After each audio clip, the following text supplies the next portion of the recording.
My name is Carlos. I'm a simple guy, work as a mechanic and enjoy the peace of the countryside. But one night that should have been like any other, I experienced something I will never forget. An experience that forever changed my perspective on what is real and what is not.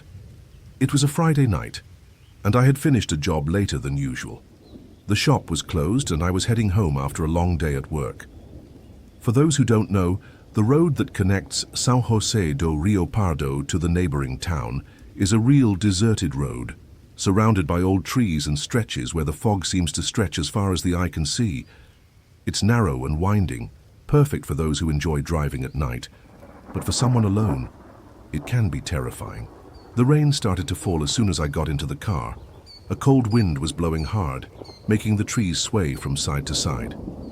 It was late, and I was tired, but the road to my house wasn't very long, maybe an hour or less.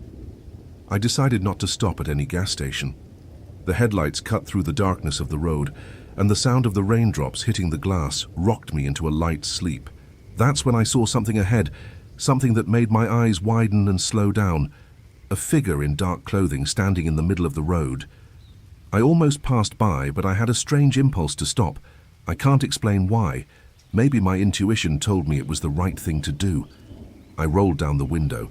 The rain was heavier now, and the sound of the storm grew more intense, as if the sky itself was opening. "Hey, do you need help?" I asked, trying not to sound nervous, but my voice faltered a bit. A strange feeling had taken hold of me. The figure slowly turned. It was a woman. Her long, wet hair swayed in the wind. She wore a simple dress, something that seemed too old-fashioned for someone from my town. Her skin was pale, almost unreal. Her gaze, though fixed, seemed distant, as if she were looking through me rather than at me. "Can you give me a ride?" she asked in a soft voice, but there was something unsettling in her tone. There was an urgency in the way she spoke, as if she were pleading. I looked around. There were no other cars in sight, just the empty road and the rain falling relentlessly. I stood still, not knowing what to do. Something inside me told me to drive on, but I couldn't react immediately. I looked at her again, and for the first time I noticed she wasn't shivering from the cold.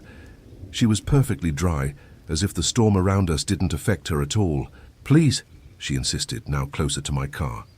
Her eyes were fixed on mine, and something inside me gave in.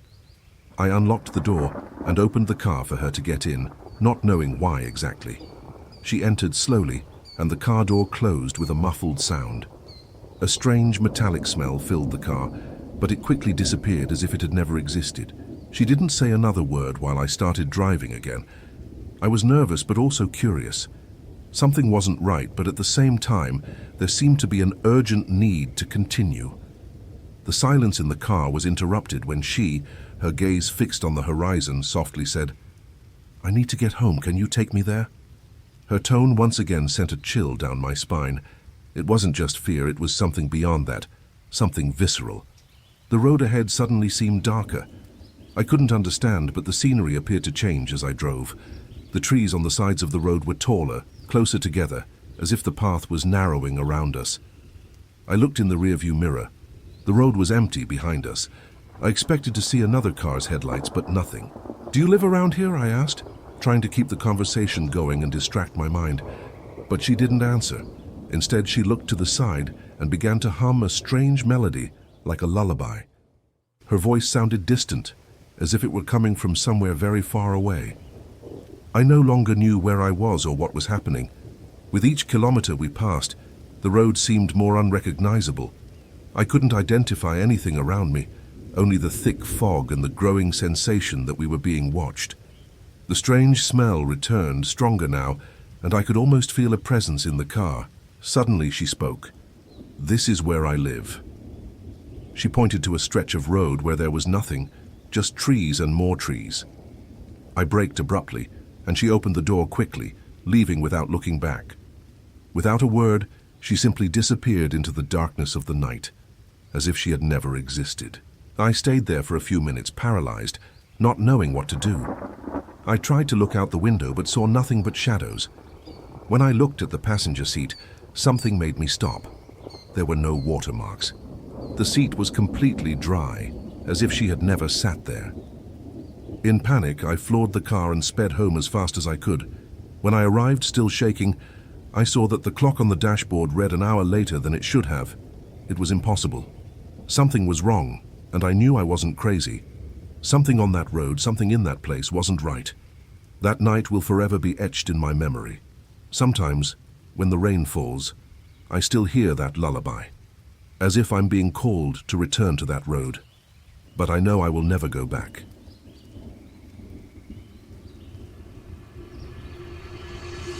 My name is Marcos. Life here is simple. People still greet each other on the streets, and the routine feels calm, as if time passes slowly. I am a civil engineer, so I am quite used to traveling alone, especially to neighboring cities, where I need to visit construction sites or attend meetings. The story I'm about to tell happened during one of these trips, and to this day I can't explain what happened that night. All I know is that I never passed through there again. If you ask me about that road, just thinking about it makes me shiver. It was a Friday night, and I was returning from a meeting in a city more than 100 kilometers away. The work was finished, and I knew that the next day would be easier. I decided to head home early in the evening. The road to Itabirito is quite peaceful, but there is no lighting, and it's surrounded by large plantations and dense vegetation that, when night falls, seems to swallow everything. I knew the way well, but the atmosphere that night felt strange. A thick fog began to cover the road, and I could barely see more than 3 meters ahead. My car, a simple model with old headlights, was struggling to illuminate enough to guide me. The fine rain that started falling made everything even darker, and the only sound I could hear was the noise of the raindrops hitting the car window and the rumble of the engine. I was alone, and although the road was deserted, something told me I shouldn't be there. I can't explain it, but there was a growing sense that something was wrong. Suddenly, in the middle of the fog, I saw a figure. It was a woman with long hair and dark clothes, standing at the edge of the road. She raised her hand as if asking for a ride. My first impulse was to keep going, but something made me slow down. Those deserted roads always gave me a certain fear, but the solitude that night felt even more unbearable. I looked at her again, and her gaze seemed fixed, penetrating, as if she knew exactly what I was thinking. I stopped the car. I hesitated for a moment, but then, moved by a strange sense of compassion or maybe the desire not to be alone, I opened the door for her. She got in slowly, without saying a word, just looking at me with an empty and distant look. I felt a chill run down my spine, but tried to ignore it. "Where do you need to go?" I asked, trying to break the silence that had already settled in the car. She responded with a soft and almost inaudible voice. "I just wanted to be home." Her voice had such a calm tone, yet so strange that I couldn't speak anymore. I looked at her, trying to figure out who she was, but the only thing I knew was that she didn't seem real. Her eyes were fixed ahead, and the strangest thing was that she didn't seem to care about the rain, the cold, or the fact that we were in a completely deserted place. I kept driving, trying to distract myself from the feeling that something wasn't right. The car moved along the winding road, and the fog seemed to thicken with every passing moment. I looked in the rearview mirror and saw nothing but a thick, white wall. There was no sign of life, no other car or even animals nearby. It was as if the world had disappeared around us. The woman, without changing her posture or her fixed gaze ahead, spoke again, almost impersonally. "I live far, a bit further ahead." I nodded, but soon realized that the road was darker, and I no longer recognized the landmarks. The large plantations around us were gone, and there were no distant city lights. I was in an unfamiliar place, as if I had entered another world. "Do you live around here?" I asked, trying to make conversation, but my voice sounded weak and shaky, as if the air around us was pressing down on me. She didn't answer right away, but then, with unsettling calm, she simply said, "Yes, just a few more minutes." I kept driving, but the road no longer felt familiar. The trees around us began to bend inward, and the sound of the rain, which had once been a whisper, now seemed deafening. I could no longer see anything but the fog and the vegetation surrounding us. When I looked at the passenger seat, I noticed something even stranger. She wasn't wet anymore. The dress that should have been soaked was completely dry, and her hair, which had been clinging to her body, now floated slightly, as if pulled by an invisible draft. It was when I looked at her one last time that my blood froze. She was looking directly at me, with empty eyes as if hypnotizing me. Her eyes didn't reflect the car's light, as if she were absorbing everything around her. I stopped abruptly, trying to process what was happening, but the woman simply disappeared as if she had dissolved into the air. There was nothing left. No shadow, no sound, no sign of her presence. When I finally arrived home, still trembling, I looked at the clock. Something was strange. The clock read 2:45 a.m., but I knew that when I had stopped on the road, it was still 11:30 p.m. I can't explain what happened on that road, but something tells me I crossed a line between the real and the supernatural. To this day, every time I travel alone on those roads, I feel a chill down my spine, as if she's still out there, waiting for me.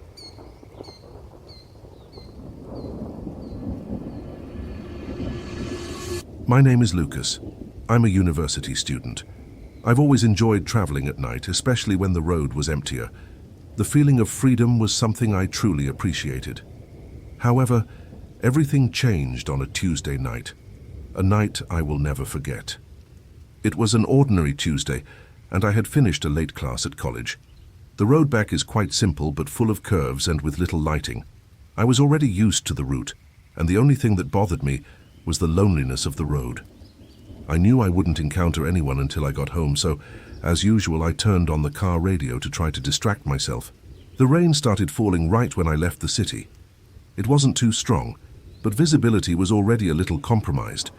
Those winding roads, covered with old trees and with fog forming every kilometer, created a sense of discomfort that I couldn't shake off. Something didn't feel right, and the idea of being alone there was starting to unsettle me. But I kept driving, trying to push the thoughts away. I was tired and knew I needed to get home soon and sleep. Then, in the middle of a tight curve, I saw something ahead. A small figure, apparently a teenager, was standing in the middle of the road. I almost passed by, but I braked abruptly. I looked at him, and he looked back at me. There was no sign of other cars, and what caught my attention the most was the fact that he was standing there, right in the middle of the road, without any reaction. He seemed to be just a boy, but there was something strange in his gaze. He was motionless, as if he didn't care about the rain or the darkness around him. I rolled down the car window, and the sound of the now louder rain entered. He didn't move, just stared at me. What disturbed me the most was the absolute silence. "Hey, are you okay?" I asked, trying to break the tense atmosphere. He didn't answer, just stood there as if reflecting on something. After what felt like an eternity, he finally spoke with a low, almost imperceptible voice. "Can you take me home?" I looked at the boy, trying to understand what was happening. He was completely soaked by the rain, but seemed unconcerned. His expression was far too serious for a teenager, and something about him made me feel uncomfortable. Still, I decided I should help him. I don't really know why. Maybe the solitude of the road influenced me to act. The feeling of not wanting to be alone in those conditions made me open the door for him. He got in the car without saying anything more. His face was pale, with deep, dark circles, as if he hadn't slept in days. I glanced at him quickly, and out of curiosity asked, "Do you live around here? Where is your house?" The boy looked at me, but his response was nothing more than a simple, "At the end of the road." I frowned, trying to remember any place along that road known as the end of the road, but I couldn't think of anything. Strangely, I decided not to ask him any more about it. I just wanted to keep going and get him to safety. With each passing minute, the fog grew thicker, and the road seemed longer, more desolate. The rain intensified, making the sound of the car engine blend with the noise of the raindrops hitting the windshield. The conversation fell into silence, and I could feel the boy's presence beside me, but I couldn't understand why he seemed so distant. He didn't appear nervous, but neither was he comfortable. What troubled me the most was the feeling that he wasn't there by chance, as if his presence was somehow predestined. Time passed, and when I looked in the rearview mirror, I noticed that the trees around us were taller, closer together, creating a sort of tunnel of darkness. The road was becoming stranger. That's when he spoke again, almost expressionlessly. "Did you know people disappear around here? Some are never found." I stared at him, trying to understand what he meant. "What?" I responded with a nervous laugh. Disappear? What kind of nonsense are you talking about? He didn't answer, just stared out the window, emotionless, as if those words meant nothing to him.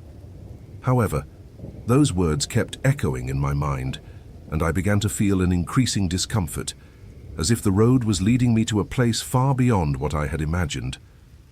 The road grew even darker. I passed landmarks that should have been familiar, but everything was different. I no longer recognized anything. The sense of unease increased with every kilometer, and the boy seemed to be becoming more and more strange. He didn't move, just watched the rain outside, while I felt the atmosphere closing in around us. That's when I saw a sign. The sign was dirty and poorly lit by the headlights, but it said something that made me stop the car instantly. Warning, dead end. I looked to the side, stunned. There was nothing else in sight, just a narrow road surrounded by trees and more trees. I didn't know what to do. The boy looked at me with a cold, emotionless smile and calmly said, "We're here." I didn't understand, but when I looked ahead, I realized there was no more road. What remained was an endless darkness, an abyss that seemed to consume everything around it. The car door opened by itself. The boy stepped out, looked at me one last time, and with almost supernatural calm walked into the darkness. I tried to call him, scream for him to come back, but my voice seemed muffled, as if I was somewhere else outside my reality. And when I looked in the rearview mirror, he was no longer there. With my heart racing, I floored the accelerator and quickly drove home. When I got there, I looked at the clock and realized that time had stopped. Everything seemed normal, but I knew that what I experienced that night was something I could never explain. To this day, if anyone asks me about that road, I would simply say, never again. And those were the reports for today. Comment on which one you liked most and get ready, because there are many more bizarre and terrifying stories in my personal collection. See you in the next video.